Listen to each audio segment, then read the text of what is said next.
My name is Mary, and I'm 35 years old.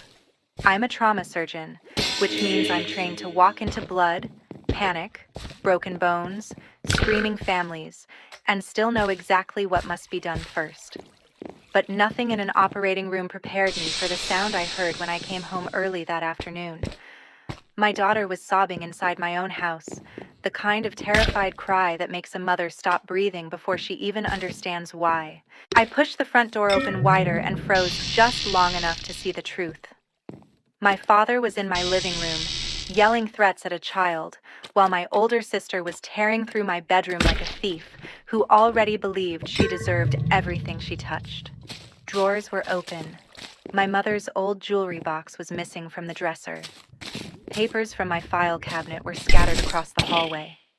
Someone had searched for the deed, the apartment documents, and the blue folder I kept locked away for a reason. For 1 second, the surgeon in me tried to triage the scene. Child first, exit second, threat third, evidence fourth. The mother in me wanted to run straight at them. Instead, I stepped back into the shadow beside the hallway, pulled out my phone, and dialed 911 without making a sound. When the operator answered, I whispered, "My family broke into my house. They're threatening my daughter. Send police now."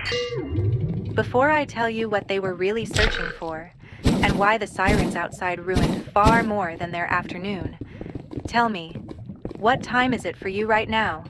Where are you watching from? And what's the weather like where you are? I'm curious to see how far this story will travel. The operator told me to stay on the line, and I did, even though every instinct in my body screamed at me to rush into that room. My daughter Emma was only 8 years old.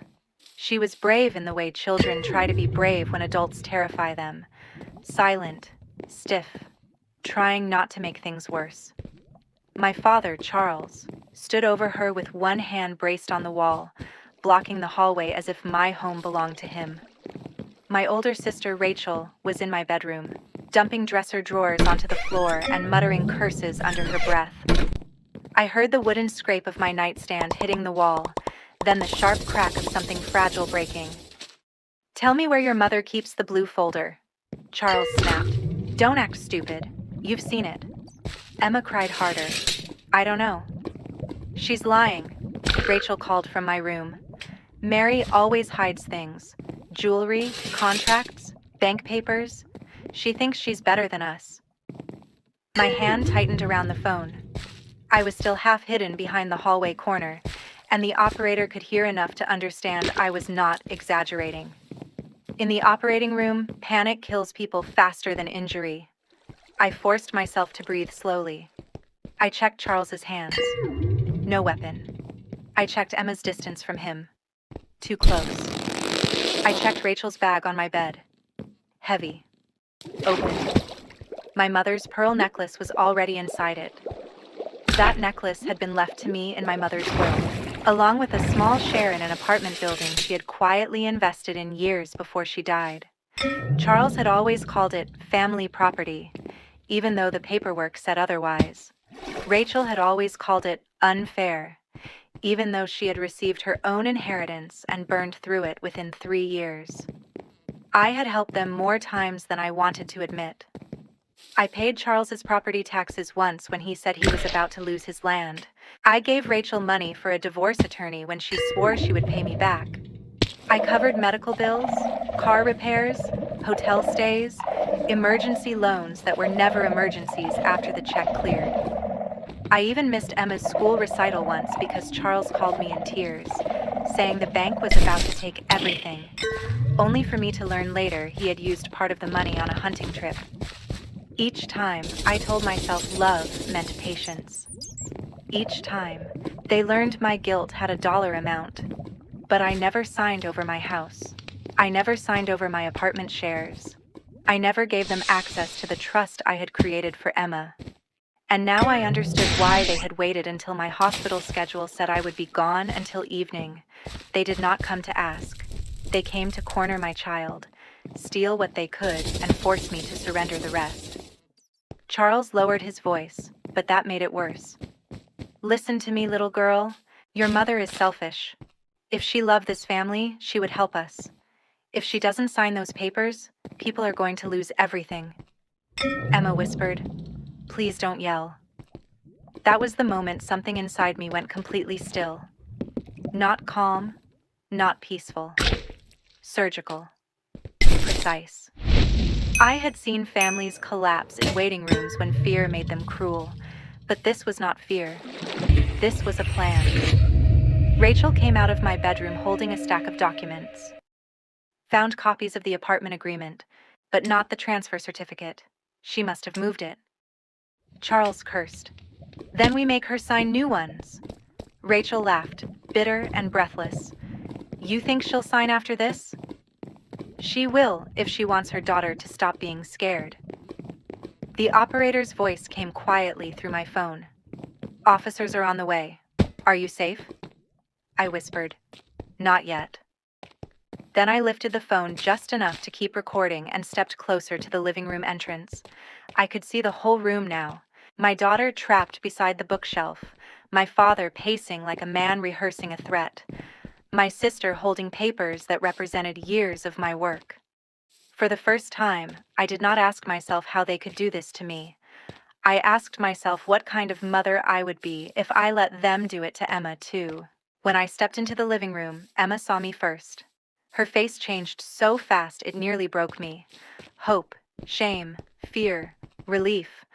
All of it flashed across her eyes before she tried to stand. Charles spun around. "Mary!" he barked, as if I was the intruder. Rachel appeared behind him with my mother's necklace in one hand and my property folder in the other. For 1 second, nobody moved. Then I said, "Emma, come to me." Charles shifted like he wanted to block her, and I raised my phone. "Don't."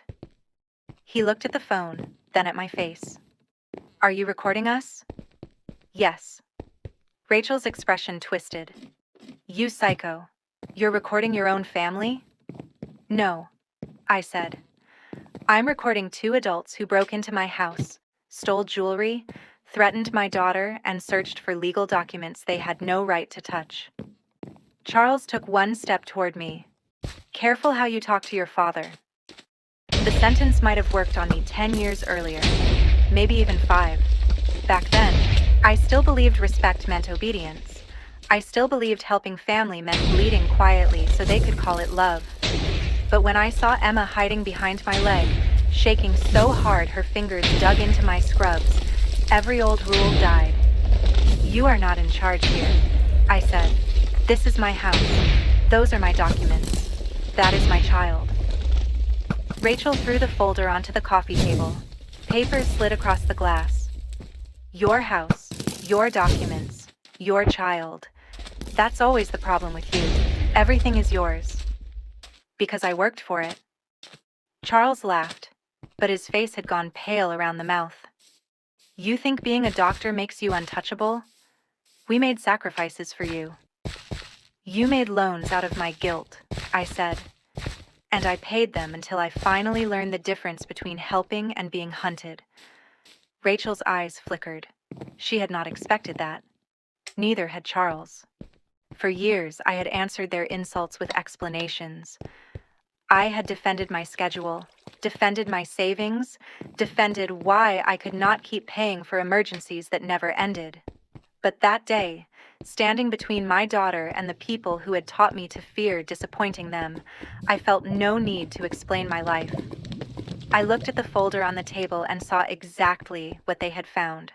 Apartment records, insurance papers, old tax copies, and a blank transfer form I had kept, only because my attorney had told me never to throw away anything connected to the estate. But something else was missing. My spare key. The one that had been hidden in the kitchen drawer was gone. "How did you get in?" I asked. Charles crossed his arms. "Don't start. How did you get into my locked house?" Rachel's lips pressed together. I looked at her bag. "You took my spare key when you came over for Emma's birthday." She snapped. "That's not the point." "It is now." Charles slammed his hand on the coffee table so hard Emma flinched. My arm went around her immediately. "Sign the papers," he growled. Rachel's lender needs collateral, and my land is already tied up.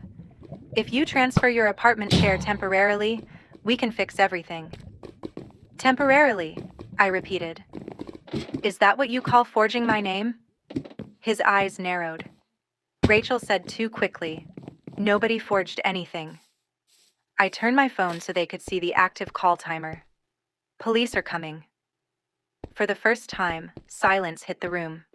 Outside, faint but growing, sirens began to cut through the Montana air. Charles's face changed from rage to calculation. Mary, listen to me. Tell them it was a misunderstanding. Tell them you overreacted. Rachel stepped closer, suddenly softer, suddenly desperate. Please, you don't understand what this will do to us. I almost asked what terrifying a child would do to Emma, but I already knew they would not care until the consequences reached their own doorstep. You still think this is about what happens to you? I said. Charles lowered his voice. You are making a mistake you can't undo. I looked at my daughter, then at my sister's bag, then at my father standing in the center of the home I had built after years of double shifts and grief. No, I said. For once, I'm going to tell the truth. The sirens stopped so close that the windows trembled. Charles moved first, not toward the door, but toward me. He reached for my wrist, and I stepped back just as the front door opened behind him. Two officers entered with the kind of calm authority that makes guilty people suddenly remember manners. Police, one of them called. Everyone stay where you are. Charles released the space between us like it had burned him. Rachel shoved my mother's necklace deeper into her bag, but one officer saw it. I saw him see it.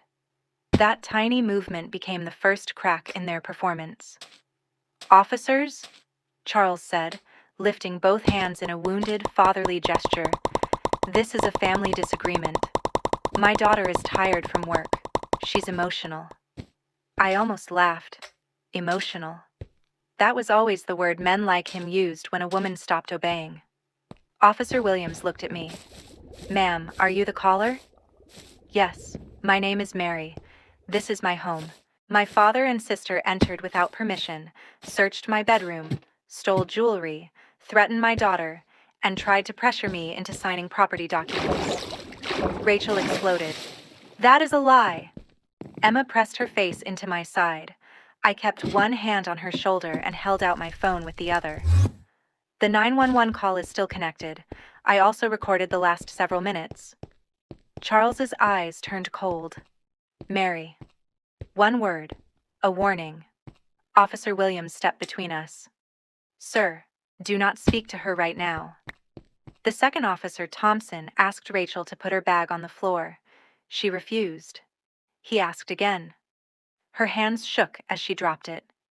When he opened it, the living room went silent in a way I will never forget. My mother's pearl necklace, 2 rings, my spare key, a folded transfer form, a notary stamp that did not belong to anyone in my house, several pages with my name already typed into signature lines. Officer Thompson's jaw tightened. Whose documents are these? Rachel looked at Charles. Charles looked at the floor. That was all the answer anyone needed. The officers separated us. Emma and I were moved toward the kitchen while Rachel started crying, but not from guilt, from being caught. Charles tried a different mask. I'm a grandfather, he said.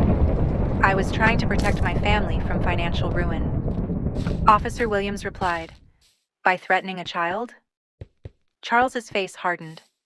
You don't understand our situation. I understand what I heard on the call, the officer said, and I understand what is in that bag. Rachel shouted, Mary set us up. That sentence almost made me smile because the truth was so much better. I hadn't set them up. I had simply stopped covering for them. My house had cameras because Rachel had once borrowed a bracelet and insisted I must have misplaced it. My locks had logs because Charles had a habit of showing up when I was at work. My attorney had digital copies because people who demand trust the loudest are often the reason you need records. Officer Thompson asked Emma if she was hurt. She shook her head but whispered, "He said Mom would lose the house if I didn't tell." That was the sentence that ended Charles's performance. The officers cuffed him first. He fought it with words, not fists, which somehow made him look smaller. "Mary, you're going to destroy this family."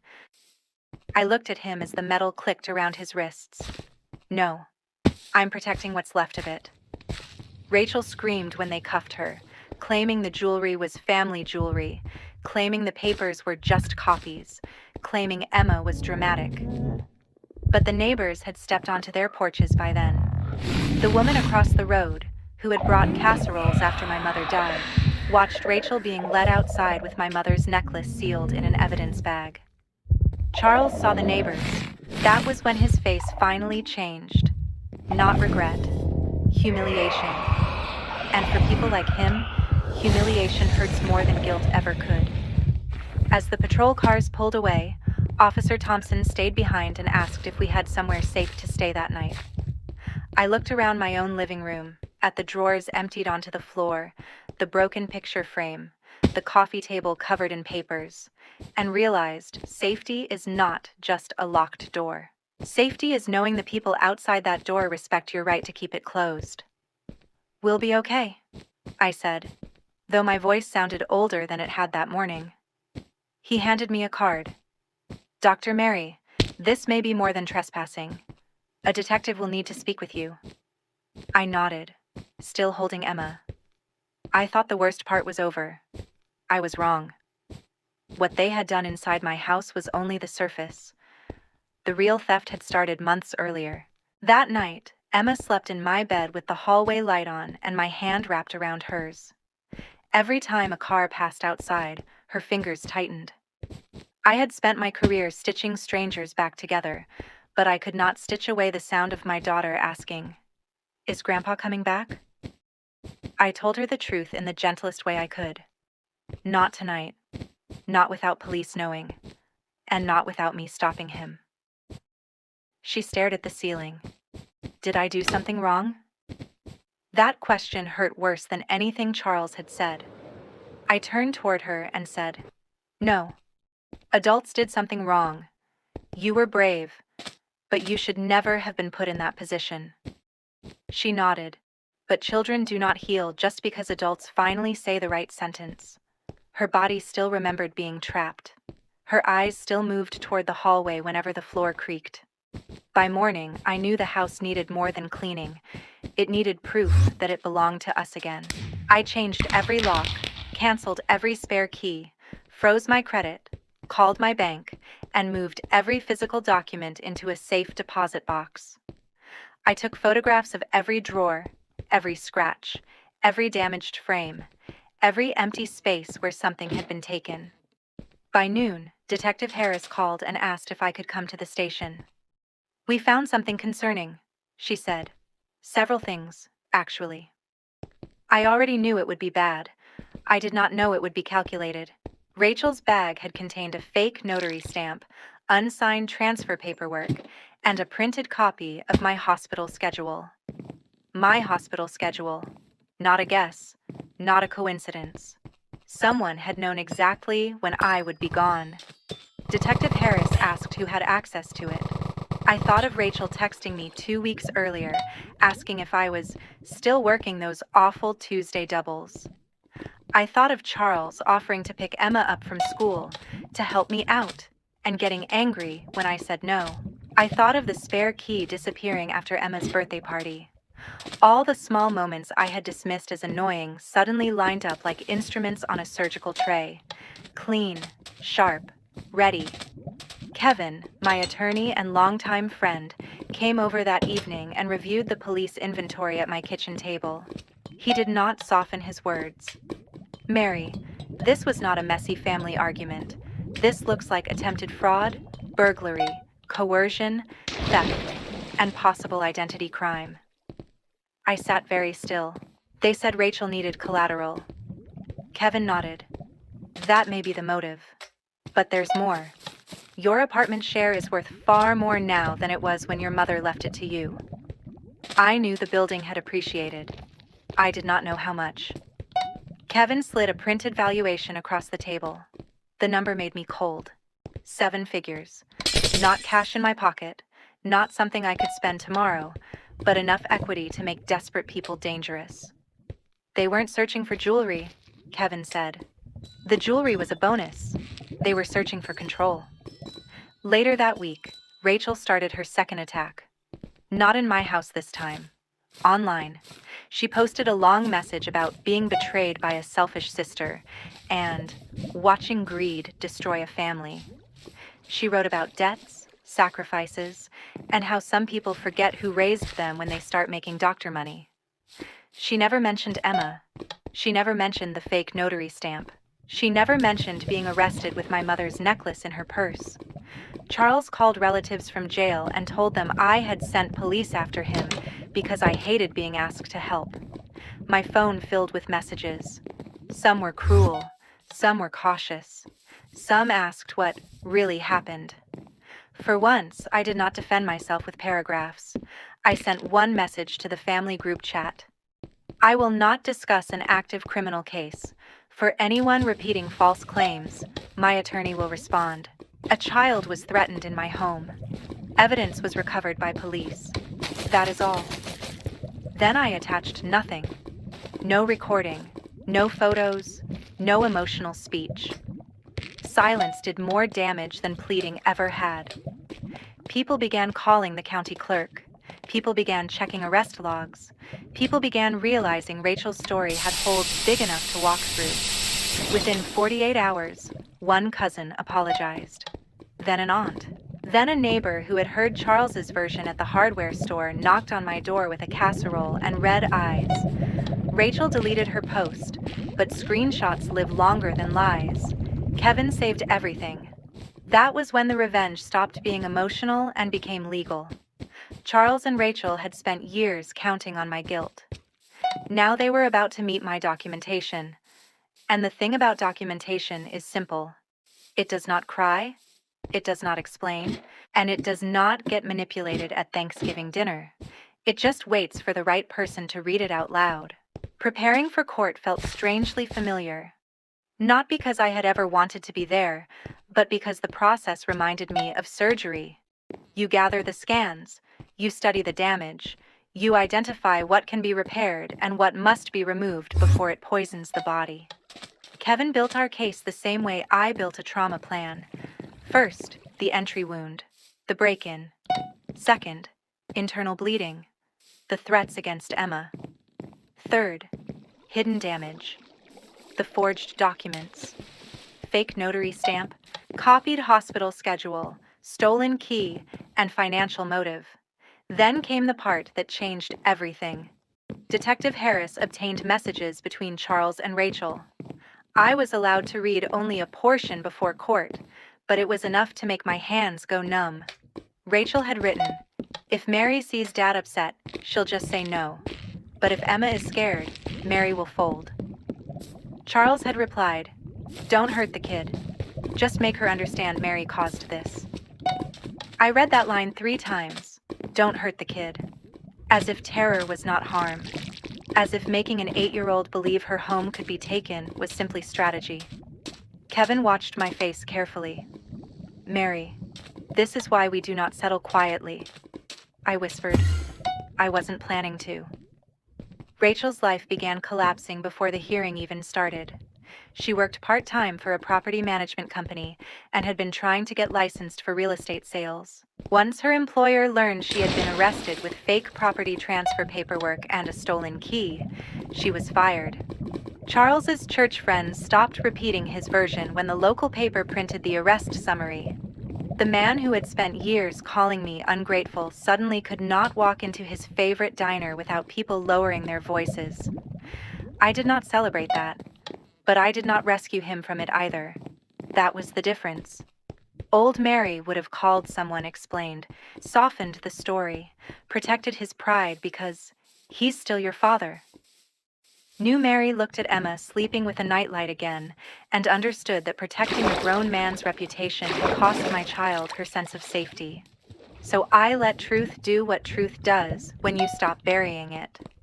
Before the preliminary hearing, Rachel tried one last time to reach me through a blocked number. I answered because Kevin was sitting beside me and recording with permission. She did not apologize. She cried, but every tear had a hook in it. "Mary, please. If this goes forward, I lose everything," I said. "You should have thought of that before you searched my bedroom." I was desperate. "You terrified my daughter. Dad was the one yelling, and you were the one stealing." Silence. Then the real Rachel surfaced. "Mom would be ashamed of you." I looked at my mother's photograph on the mantel, the one Rachel had knocked sideways while searching my room. "No," I said. "Mom was the one who taught me to keep receipts." Kevin almost smiled. Rachel hung up. That call became evidence of contact after arrest conditions prohibited harassment. Meanwhile, Emma began seeing a child therapist. I asked whether court would traumatize her further. The therapist recommended a recorded child interview instead of forcing her to face Charles and Rachel directly. The prosecutor agreed. Emma sat in a soft room with a trained interviewer and a stuffed fox in her lap. I watched from another room, my heart breaking quietly as she described Charles blocking the hallway and Rachel telling her, "Your mom is ruining everyone." She did not exaggerate. Children rarely need to. The truth sounded small in her voice, which made it unbearable. The prosecutor later told me that Emma's interview would matter because it showed the emotional impact without making the courtroom into another place where adults surrounded her.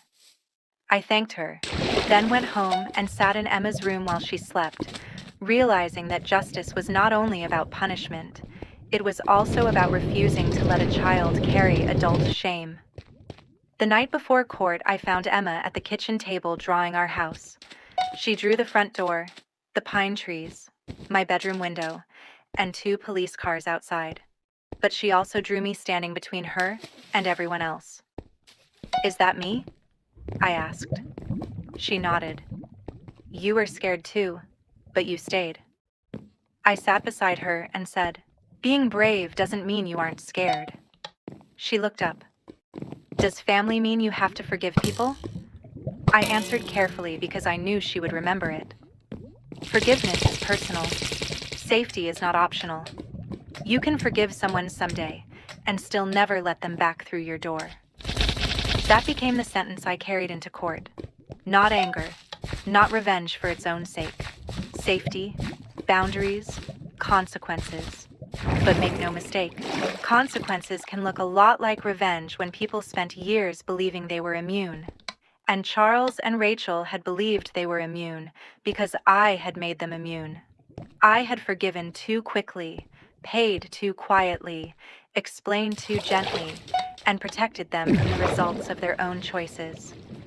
Court was the first place where my love for family would no longer be used as evidence against me. The courtroom was smaller than I expected and colder than I wanted. Charles sat beside his public defender, wearing the same gray jacket he wore to funerals, as if this was another tragedy happening to him instead of a consequence created by him. Rachel sat 2 seats away, eyes red, hair perfect, face arranged into injured innocence. When she saw me, she looked down first. That alone told me she was afraid. Not of me, of what I could prove. The prosecutor began with the 911 call. My whisper filled the courtroom. "My family broke into my house. They're threatening my daughter." Then came Charles's voice in the background, sharp and ugly, demanding the blue folder. Rachel stared at the table. Charles closed his eyes. Next came the video from my hallway camera, clear enough to show Rachel entering my bedroom with gloves she later claimed were for cleaning. Then the photos. My drawers emptied, jewelry in Rachel's bag, fake notary stamp, transfer forms, my hospital schedule printed with my shift highlighted. By the time Detective Harris read the text message, "If Emma is scared, Mary will fold." The room had gone completely still. I did not look at Rachel then. I looked at the judge. I wanted her to understand that this was not a family disagreement. This was a child used as leverage. When it was my turn to testify, I kept my voice steady. I spoke as a mother, but I also spoke like a surgeon giving a report. What I saw, what I heard, what I did, why I did it. Charles's attorney tried to suggest I had misunderstood because of exhaustion after a long shift. I turned toward him and said, I have worked 20-hour shifts and still known the difference between a family visit and a burglary. A few people in the courtroom shifted. The attorney moved on. Rachel cried during her statement. She said she was overwhelmed, scared of debt, manipulated by Charles, and never intended to hurt Emma. Charles blamed family pressure, financial desperation, and Mary's refusal to communicate. Neither of them said, we were wrong to terrify a child. Neither of them said, we were wrong to steal. Neither of them said, we were wrong to believe Mary's life belonged to us. That absence mattered. The judge noticed.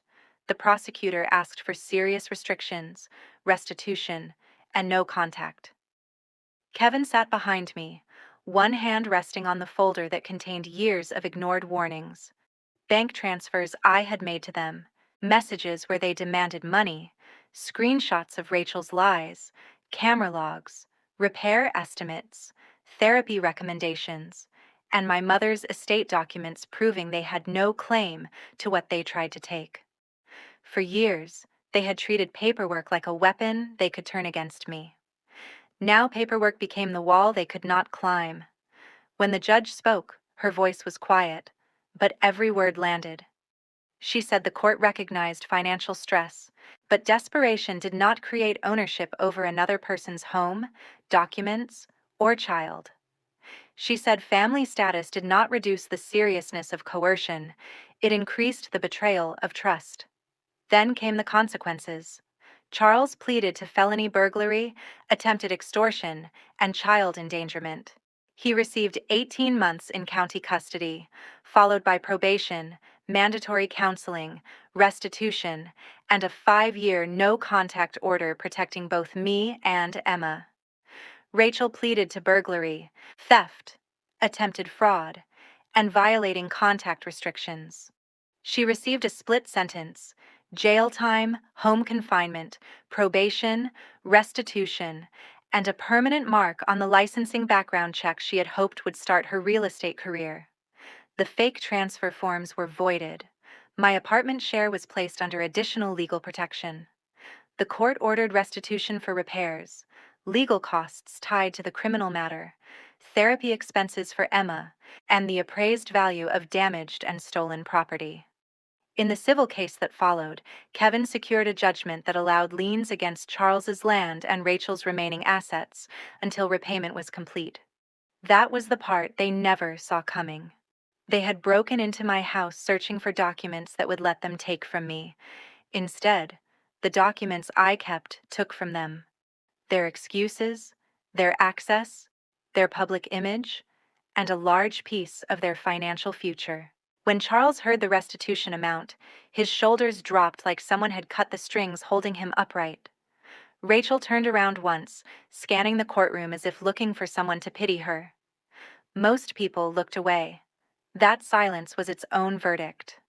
It was the sound of people finally understanding that being family did not make someone safe, and being exposed did not make someone a victim. After court, an aunt who had sent me a cruel message approached with tears in her eyes. "Mary, I didn't know," she said. "I wanted to say, you didn't ask. Instead, I said, now you do." Emma and I walked out into cold sunlight. She held my hand, but she did not hide behind me this time. "Can they come to our house again?" she asked. "No," I said. "Not legally. Not safely. Not while I'm breathing." She thought about that. "Are we still a family?" I looked at her, at the courthouse steps, at the sky stretching wide over Montana, and I realized the answer was simpler than the pain had made it seem. "Yes," I said. "You and me, and the people who love us without trying to own us." In the months that followed, our home became quiet again, but not the old kind of quiet. Not the quiet where I swallowed anger to keep peace. This was a stronger quiet. Locks changed, cameras updated, papers protected, therapy appointments kept, boundaries enforced. I replaced the broken frame in my bedroom, but I did not replace the illusion that Charles and Rachel could be trusted.